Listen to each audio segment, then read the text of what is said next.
샬롬 샬롬 샬롬 샬롬. 하나님 사랑합니다. 여러분 주 안에서 사랑합니다. 오늘 열왕기하 말씀 함께 은혜를 나눕니다. 22장과 23장 내용 전체. 이 앞에서 여호와 앞에서 유월절을 지켰더라, 이런 내용입니다. 여러분의 인생과 신앙의 모델은 누구이십니까? 20대에 하지 않으면 안 될 50가지라는 책의 저자인 나카타네 아키히로는 20대에 해야 할 일 중에 하나가 원하는 인생의 모델을 찾는 것이다, 이렇게 말하면서 자신의 인생의 모델로 삼은 사람이 있고 그의 발자국을 쫓아가다 보면 자신이 갈 길이 보인다, 이렇게 말했어요. 즉 인생의 모델로 삼은 사람이 있고 그를 따라가다 보면 자신이 원하는 삶을 살 수 있다는 것이죠. 이것을 보여주는 단적인 예가 미국 소설가 나다니엘 호덧, 그가 지은 큰 바위 얼굴, 여러분들 잘 아시죠? The Great Stone Face입니다. 자기 마음에 있는 큰 바위 얼굴을 늘 바라보면서 자신도 그의 그 인자하고 덕스럽고 존경받는 인물이 되고자 했던 어네스트는 자신도 모르는 사이에 그 큰 바위 얼굴과 닮게 되었다, 이런 이야기죠. 즉 바라보고 따라가다 보면 닮는다는 것입니다. 따라서 삶이나 신앙의 모델을 누구로 하느냐는 것은 정말 중요합니다. 성경에 자신의 삶의 모델로 정하여 그를 잘 따랐던 사람들의 성공담이 참 많습니다. 광야 이후 가나안 정착 시기에 이스라엘의 지도자였던 여호수아의 모델은 모세였죠. 유다 열왕들의 모델은 또한 다윗이기도 했습니다. 엘리사의 모델은 엘리야였죠. 그리고 의사 누가와 청년 디모데의 모델은 바울이었습니다. 그들은 정말 괜찮은 모델을 정하고 그들을 잘 따름으로 성공적인 삶을 살았어요. 오늘 본문에 여러분의 신앙과 삶의 모델로 삼기에 충분한 한 사람을 소개하고 있어요. 그 이름 요시야입니다. 도대체 그가 어떤 신앙을 가졌고 또 어떻게 살았기에 여러분의 삶과 신앙의 모델이 될 만한지 본문을 함께 살펴보도록 하죠. 두 번째, 신앙과 삶의 좋은 모델 요시야입니다. 요시야 왕은 이스라엘 남은 반쪽 유다 나라의 왕으로 꺼져가는 유다 나라를 되살리기 위한 마지막 불꽃이 된 사람이죠. 그는 겨우 8살에 왕이 됩니다. 그것도 자신의 아버지를 죽인 신하들에 의해서 왕이 되죠. 22장 맨 앞에 보면 요시야가 왕에 오를 때 나이가 8세라 예루살렘에서 31년간 다스리니라. 그의 어머니의 이름은 아디다요 보스가 아다야의 딸이더라, 이렇게 소개가 되고 있어요. 요시야가 야훼 보시기에 정직히 행하여 그의 조상 다윗의 모든 길로 행하고 좌로나 좌우로 치우치지 아니하였더라. 요시야 왕 18째 해 왕이 무슬람의 손자 아살리야의 아들 서기관 사관을 야훼 성전에 보내며 이르되 너는 대제사장 hil기야에게 올라가서 백성이 야훼 성전에 드린 은 곧 문지킨 자와 수납한 은을 계산하여 야훼 성전을 맡은 감독자의 손에 넘겨 그들이 야훼 성전에 있는 그 작업자에게 줘 성전이 부서진 것을 수리하게 하되 곧 목수와 건축자 미장에게 주게 하고 제목과 다듬은 돌을 사서 그 성전을 수리하게 하라. 성전을 수리시키죠. 자신의 아버지를 죽인 신하들에 의해서 왕이 되었던 그 요시야가 야훼 보시기에 온전한 길로 행하고 성전을 수리하게 18째 되는 18살에 시작을 합니다. 어릴 때는 몰라도 나이가 들고 철이 들면서 아버지를 죽인 원수들에 대한 보복을 할 수도 있었을 것인데 아무리 악하고 무능해도 아버지는 아버지니까. 그런데 그 아버지를 죽인 신하들에 대해서 그가 보복을 했다는 기록은 어디에도 없습니다. 오히려 그에 대한 성경의 평가는 시작부터 다음과 같죠. 요시야가 야훼 보시기에 정직히 행하여 그의 조상 다윗의 모든 길로 행하고 좌우로 치우치지 아니하였더라, 2절이죠. 이것은 정말 대단한 평가입니다. 왜냐하면 열왕기 상하에 기록된 많은 왕들 가운데 이런 평가를 받은 왕은 많지가 않았어요. 다윗 15장 11절에 아사, 18장 3절에 히스기야, 22장 43절에 여호사밧, 그리고 오늘 본문에 나오는 요시야가 전부입니다. 아사, 히스기야, 여호사밧, 요시야 네 사람 성함으로 꼽히고 있죠. 그렇다면 그 야훼 보시기에 정직히 행했다는 것은 무슨 뜻일까요? 이 말의 의미는 요시야의 가장 우선적인 관심사는 하나님 앞에서의 삶이었다라는 뜻입니다. 자신이 어린 나이에 왕이 되었다는 것, 아버지를 죽인 원수들이 현재 자신의 신하로 자기 앞에 있다는 것, 그리고 정치적이고 사회적인 현실이 어둡고 불안하다는 것 등도 사실 그에게는 아주 중요한 문제였어요. 왜냐하면 그는 한 나라의 왕이자 한 아버지의 아들이었죠. 그러나 그에게 더 우선이고 더 중요한 것이 있었는데 그것이 바로 살아계신 하나님 앞에 선 한 사람으로 하나님 보시기에 바르게 살아야 한다는 것이었습니다. 그리고 그가 야훼 보시기에 정직히 행했다는 것은 다른 사람이 자신을 바라보는 관점이나 스스로 자신을 바라보는 관점이 아니라 하나님이 바라보는 것이 그의 삶의 기준이었다는 뜻을 가지고 있죠. 즉 다른 사람이나 자신이 보기에 옳은 것보다 하나님께서 자신을 볼 때 옳게 인정하실 만한 삶을 살았다는 뜻입니다. 보이지 않는 하나님을 늘 의식하는 삶은 결코 쉬운 일이 아니죠. 아마 여러분은 경험을 통해서 그것을 아실 것입니다. 보이지 않는 하나님을 늘 의식하는 삶은 이렇게 여러 가지 어려움, 또한 제약도 많을 수 있어요. 그렇죠? 그리고 그 하나님의 말씀에서 어긋나지 않는 삶을 사는 건 역시 쉬운 일이 아니죠. 두 사람이 살면서 상대방을 우선으로 하고 상대방이 인정하는 삶을 사는 것도 쉽지는 않은데 이 세상을 살면서 하나님을 가장 우선으로 하고 항상 그 하나님을 의식하면서 그 앞에서 바르게 사는 것은 또 어떻게 말처럼 그렇게 쉽겠는가. 그렇죠? 따라서 요시야가 야훼 보시기에 정직히 행했다는 것은 대단한 일이기도 합니다. 두 번째로 요시야는 좌우로 치우치지 않은 사람이었다. 야훼 보시기에 정직히 행했고 좌우로 치우치지 않은 사람이었다. 이번 여러분들 양궁 게임 장면 많이 보셨죠? 그러니까 여성들이 아주 우리나라 국위를 선영한 그런 양궁 게임 저도 잘하면서 많이 봤습니다. 목표점을 향해서 활을 쏘는데 관역에 내려가서 맞아야지 좌로 치우치든 우로 치우치든 하면 위쪽이나 아래를 맞아도 안 되죠. 목표하고 가까이에 맞아야만 점수가 높이 나오죠. 요시야가 좌우로 치우치지 않았다는 뜻은 그가 오직 하나님이라는 목표를 향해서 그리고 하나님의 말씀에서 한치의 벗어남이나 오차가 없는 삶을 살았다는 뜻이고 조상 다윗이 산 그대로 살았다라는 뜻이기도 합니다. 그렇기 때문에 여러분의 모델이 되기에 충분하다는 것이죠. 세 번째로 요시야는 성전을 사랑하는 사람이었습니다. 3절 이하에 보면 요시야 왕 18째 해에 왕이 무술람의 손자 아살리아의 아들 서기관 사반을 야훼 성전에 보내며 이르되 너는 대제사장 hil기야에게 올라가서 백성이 야훼 성전에 드린 은을 계산하여 성전에 부서진 것을 수리하게 하라 이렇게 명합니다. 구약의 믿음의 사람들은 성전을 사랑하는 사람들이었죠. 다윗을 보면 시편에 나오는 성전 순례자들을 보면 하나님을 사랑하고 경외하는 것은 그 성전을 사랑하는 것이기도 했습니다. 특히 요시야 왕은 그동안 소홀했던 성전을 열심히 수리합니다. 그런데 그가 이렇게 성전에 대해 남다른 관심과 애정을 보이는 것은 성전 그 자체, 즉 건물로서의 성전에 대한 관심도 있었겠지만 궁극적으로는 예배에 대한 관심이었습니다. 즉 그는 예배를 사모하는 사람, 예배에 대해서 남다른 갈망을 가진 사람이었다는 거죠. 당시 유다 나라는 하나님을 버리고 우상 숭배하는 것이 온 나라와 백성들의 삶에 가득했었고 심지어 성전 안까지 우상이 세워질 정도로 아주 그렇게 정말 우상 숭배의 그런 세계가 되어버렸어요. 그런 가운데 하나님이 거하시는 성전을 새롭게 하고 예배를 회복하려는 그의 열심은 정말 대단한 것이었습니다.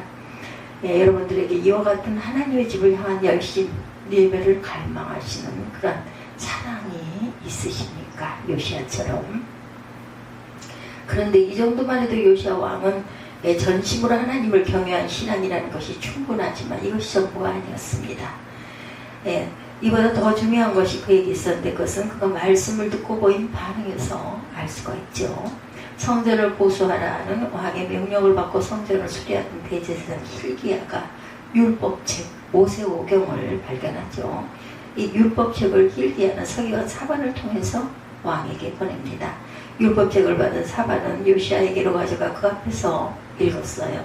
근데 그 율법책의 말씀을 듣던 요시아의 반응이 아주 특별하죠. 11절에 보면 왕이 율법책의 말을 듣자 곧 그의 옷을 찢으니라.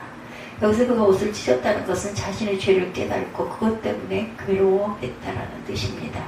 그때까지 요시아는 율법책을 직접 보지도 못했고 또한 그 말씀을 직접 듣지도 못했습니다. 근데 늦은 감이 있지만 율법책이 발견되고 그 말씀을 들으면서 자신이 하나님 앞에서 얼마나 율법과 다른 삶을 살았는지를 깨달은 것이죠. 그래서 옷을 찢으면서 괴로워했다는 것입니다. 그뿐이 아니라 13절에 보면 우리 열조가 이 책의 말씀을 듣지 아니하며 이 책에 우리를 위하여 기록된 모든 것을 준행치 아니하였으므로 야훼께서 우리에게 바라신 진노가 크도다. 이렇게 깨닫고 절개하죠. 즉 율법을 알고 보니 자신과 조상들과 현재 백성들이 얼마나 죄가 크고 많은지, 그리고 그로 인해 하나님의 진노가 얼마나 큰지를 비로소 깨달았다. 그래서 그토록 괴로웠다라는 것이에요. 여러분이 주목해야 할 것은 말씀 앞에 선 요시아의 태도입니다.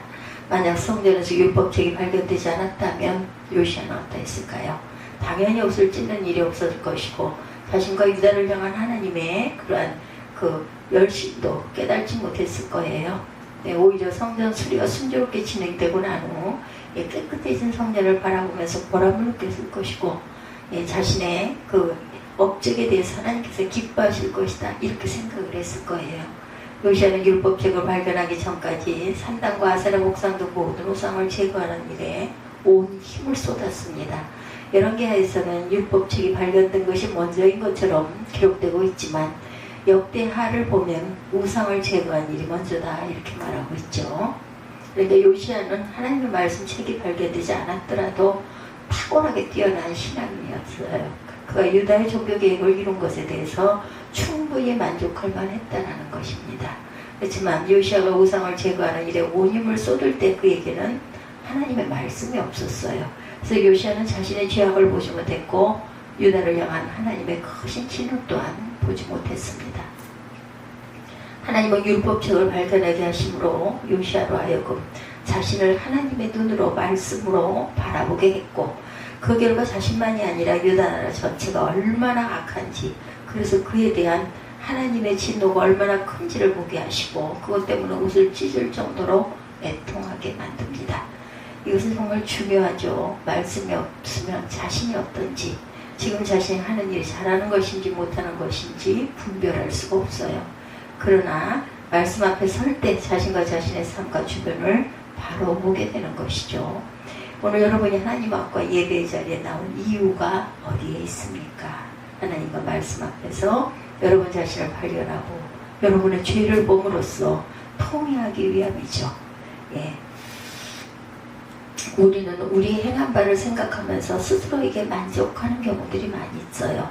예, 주의를 잘 지키고 봉사도 빠지지 않고 성경을 보고 기도 생활하려고 노력하는 것도 또한 바쁘고 각박한 세상에 얼마나 잘하는 것이냐 이렇게 스스로 위로하고 만족해 하기도 합니다. 그러나 그런 만족이 하나님 앞에 나아가는 것과 하나님 보시기에 바른 삶을 방해하는 것에 불과하다는 것을 알아야 되겠다. 그렇다면 진정으로 하나님 앞과 예배 자리에 서는 사람에게는 어떤 일이 일어나는가? 자신의 선행이 보이죠? 예, 아닙니다. 하나님 앞에 참된 예배 자리에 살아나는 것은 자신의 죄와 실패들이 보이게 되죠. 그러므로 자신이 정말 살아계신 하나님 앞에 서 있다는 생각을 하는 사람, 신령과 진정으로 참되게 예배드리고 있는 사람은 옷을 찢고 통회하는 심령이 된다는 것. 그 어떤 종교적인 선행이 있다 해도 그것을 기준으로 자신을 평가하지는 않습니다. 예, 은혜 아니면 하나님 앞에 설 수 없는 우리는 모두 다 죄인이고 심판받아 마땅한 자라는 것에 애통하는 사람이죠. 이런 점에서 볼 때 오늘날 많은 성도들이 하나님의 말씀을 잃어버린 상태로 살아간다고 해도 과언은 아닐 것입니다. 종교적인 열심은 넘쳐나고 있지만 아름다운 찬양과 부르짖는 기도 소리가 어느 때보다 높은 시대이지만 그것마저 자신의 의와 자랑이 될 때가 또한 얼마나 많은지요. 그런 모습의 신앙의 길을 바르게 가는 것처럼 착각하게 하지만 그것은 죄가 살아나고 자신이 죽는 심하고 통해하는 신령과는 멀어진 모습이다. 혹시 내가 이처럼 말씀을 잃어버린 상태가 아닌가를 깊이 생각할 수 있기를 바랍니다. 그 어떤 사람도 하나님 앞에 온전할 수는 없어요. 하나님 앞에 온전치 못한 자신을 깨닫고 상하고 통해하는 심령이 되어서 하나님의 자비를 구하십시다. 오늘 요시아가 여러분에게 보여주는 오번입니다. 요시아 왕은 하나님 보시기에 바르게 산 사람, 좌로나 우로나 치우치지 않았던 사람, 성전과 예배를 사랑한 사람, 그리고 말씀 앞에 벌벌 떨며 애통해 하는 심령의 소유자였다라는 것입니다. 대단하죠? 그러나 신자의 삶에서 이런 모습은 반쪽에 지나지 않습니다. 그렇다면 나머지 반은 무엇일까요? 우선 자신만 하나님 앞에서 바르고 좌우로 치우치지 않은 것만으로 끝나지 않고 자신의 가정을 자신이 살아가는 주변과 지역과 나라 전체를 거룩하게 만드는 일에 튀어든 것입니다.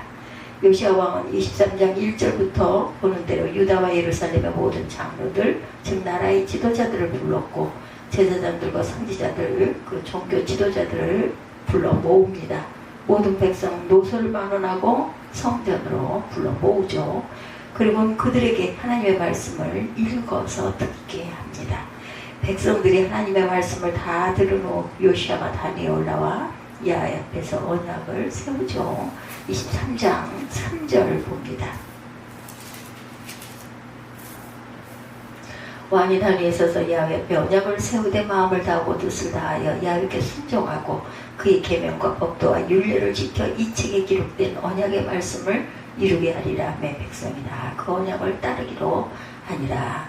왕이 대제사장 hilki야와 모든 부제사장들과 문을 지킨 자들에 명령하여 바알과 아세라와 하늘의 일월 성신을 위하여 만든 모든 그릇들을 야훼 성전에서 내다가 예루살렘 바깥 기드론 밭에서 불사르고 그것들의 재를 베델에 가져다가. 네.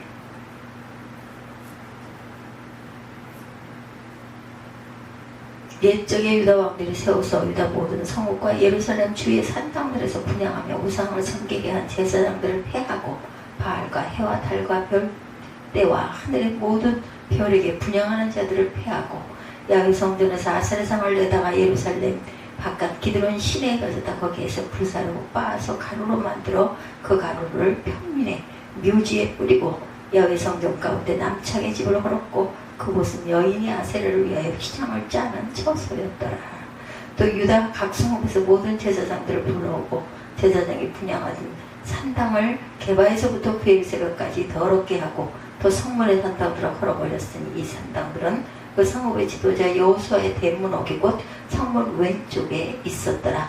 산당들의 제사장들은 예루살렘 야훼 제단에 올라가지 못하게 하고 다만 그의 형제 중에서 무교병을 먹을 뿐이었더라.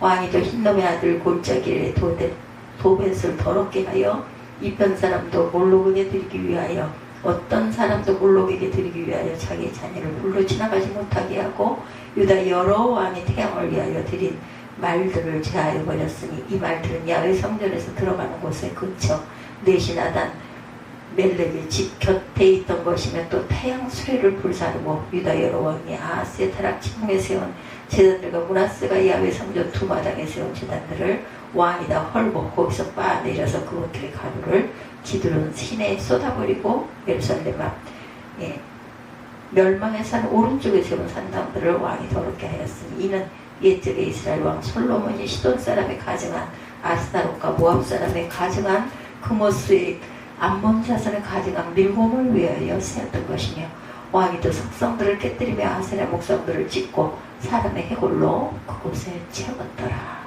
또한 이스라엘에게 범죄하고 한 느바세 아들 여로보암이 베델에 세운 제단과 산당을 왕이 헐고 산당을 불사르고 빻아 가루를 만들며 아세라 목상을 불살랐더라.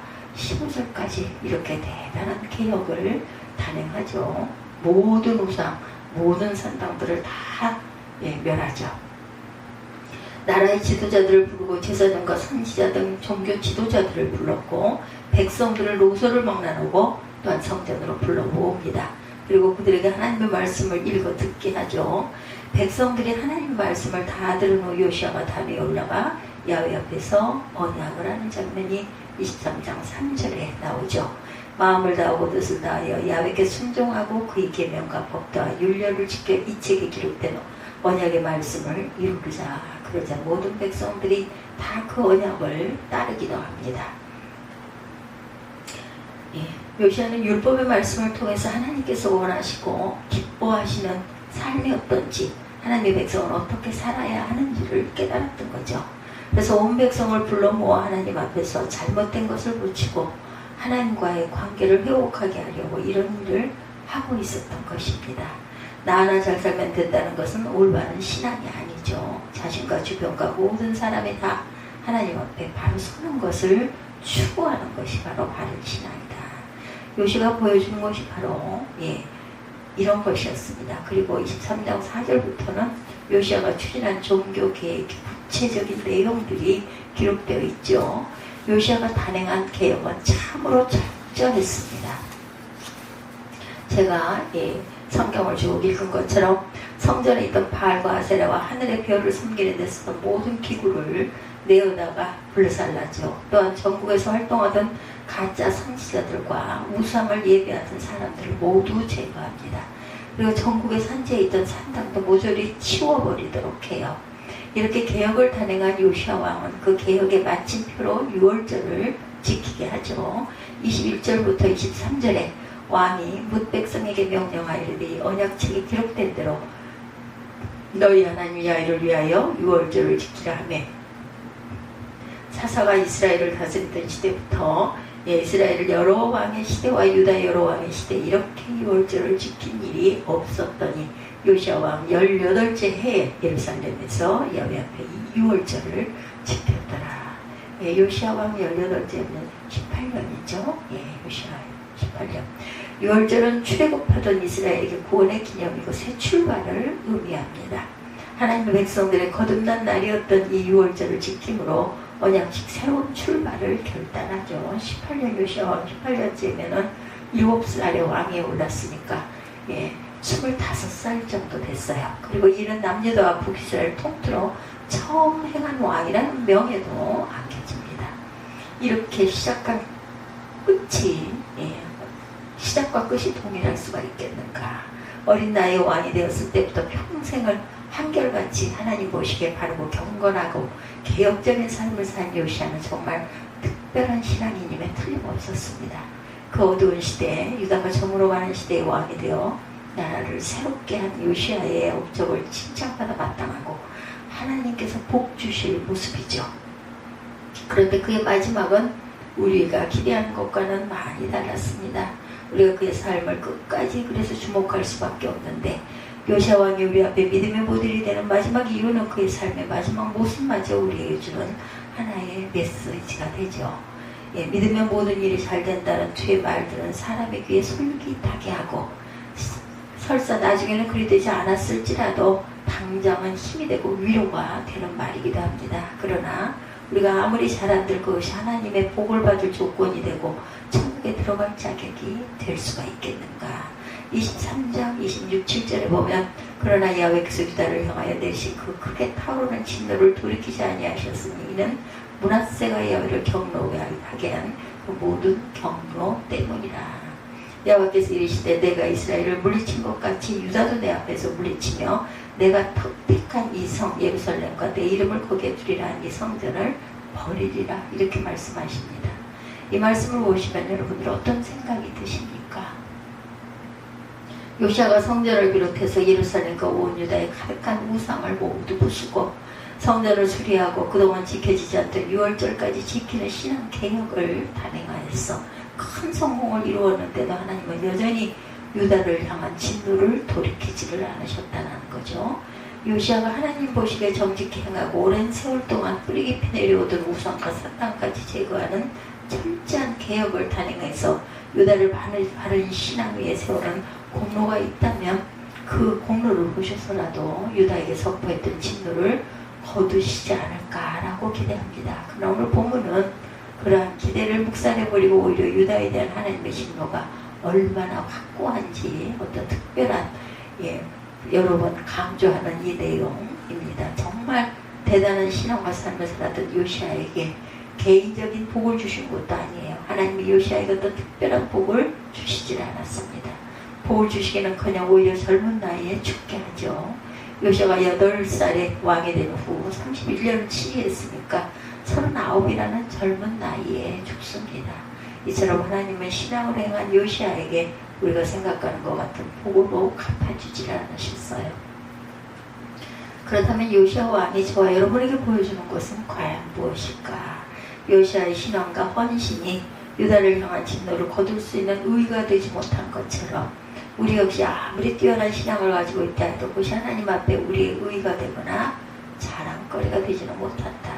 더구나 우리는 요시아처럼 야훼 보시기에 정직히 행하기도 어려운 사람들이죠. 잘한 것이 없어요. 하나님께 칭찬을 받으면서 상을 준다, 복을 준다는 말을 기대할 수 있는 존재도 아닙니다. 예, 이렇게 잘한 것도 없이 그런 말을 듣고 산다면 너무나 어이없고 너무나 뻔뻔스러운 거죠. 근데 역설적인 것은 성도는 바로 그처럼 뻔뻔함으로 하나님께 나아가는 존재들이라는 것입니다. 신앙은 잘한 것도 없는데도 불구하고 복 주시는 하나님을 믿는 것이죠. 예, 그렇지만 신앙생활하면서 복을 받지 않아도 괜찮습니다. 그저 나의 죄를 사해 주시고 무엇보다 하나님의 자녀가 되게 해주신 것, 그것만으로도 감사해야 되겠죠. 그 이상을 바라는 것은 지나친 욕심이기도 하죠. 그렇지만 많은 사람은 믿음으로 살면 하나님이 복 주셔서 편안함과 또한 풍요로움을 누리게 하신다는 기대를 버리지 않아요. 물론 그들의 믿음을 좋으신 하나님께서 무시할 리도 없습니다. 다만 그것이 덜 중요하다는 것을 알자는 것이죠. 그리 아니하실지라도 감사하고 만족하는 신앙, 하나님은 요시아 왕을 통해서 그것을 저와 여러분에게 말씀하고 있다는 것을 기억하시기 바랍니다. 이제 여러분들도 하나님 앞에 요시아 같은 사람, 믿음의 어른 같은 모습의 사람이 되어보실 생각은 없으십니까? 예, 그런 야훼 보시기에 정직히 행했어요. 예, 좌로나 우로나 치우치지 않았습니다. 성전을 사랑하고 예배를 사모했죠. 하나님의 말씀 앞에 애통해야 하는 사람이었어요. 자신이 하나님 앞에 바로 설 뿐 아니라 온 백성들을 하나님 앞에 바로 세우려고 노력했던 요시아입니다. 그리고 그 결과 그에게 주어진 보상은 하나도 없었다. 그런데도 불평 한마디 없이 만족하고 감사한 요시아의 신앙과 삶, 여러분의 모델이 되기에 충분하지 않으십니까? 좋은 모델을 닮아가고 좋은 모델이 되십시다. 우리나라의 어느 유명한 여성 연주자가 인터뷰를 하면서 자신의 방벽에는 3명의 연주자의 사진이 걸려있다 이렇게 말합니다. 3명의 연주자는 이미 세계적으로 정상에 오른 사람인데 그 연주자는 항상 그 사진들을 바라보면서 영광과 도전을 받는다 이렇게 말합니다. 연습하다 지치고 힘들면 그 3명의 연주자들의 사진을 보면서 나태해지려는 자신을 채찍질하고 새로운 힘을 얻는다고 하죠. 누군가를 모델로 삼으면 현실에 만족하지 않고 더 열심히 노력한다는 말이고 바로 그런 태도 때문에 그런 계속 성장할 수 있다는 것입니다. 그렇다면 여러분의 마음의 벽에는 어떤 사람이 걸려 있으십니까? 여러분의 인생의 모델은 누구입니까?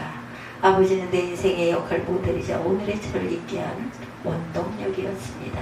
이 말은 마이크로 워크 소프트 창업자 빌 게이츠가 인터뷰에서 한 말입니다. 그의 아버지 빌 게이츠 시니어 83세로 돌아가셨네요. 유명 변호사 출신으로 현재 아들이 세운 302억의 달러 규모의 세계 최대 자선기구인 빌 앤 멀린다 게이츠 재단의 공동이사장으로 계신다고 그러죠. 아버지가 아들의 삶의 모델이 된다는 것은 정말 어려운 일이겠죠. 그 어려운 일입니다. 그만큼 빌 게이츠의 아버지는 대단한 사람이라고 할 수 있겠죠. 근데 이 빌 게이츠의 아버지 빌 게이츠 시니어처럼 여러분도 자녀들과 인생의 후배, 신앙의 후배들에게 모델이 되어야 한다는 것입니다. 이제 그럴 만한 자리에 있지 않은가? 그러려면 과연 어떻게 해야 할까요? 먼저 여러분들이 성경의 인물들을 모델로 해서 그들을 닮아가도록 노력해 보십시다. 특히 그 가운데 오늘 본문의 요시아처럼 신앙과 그처럼 살려고 노력해 보시기 바랍니다. 그렇게만 되면 여러분의 주위에는 여러분을 닮고 싶어하는 사람들이 많아질 것입니다. 이제부터 여러분의 신앙과 삶의 좋은 모델이 되어서 가까이로는 자녀들과 가족들에게 그리고 인생 후배, 신앙의 후배들에게 선한 영향력을 끼치는 그러한 저와 여러분들이 되시기를 주님의 이름으로 축복합니다. 기도하시겠습니다.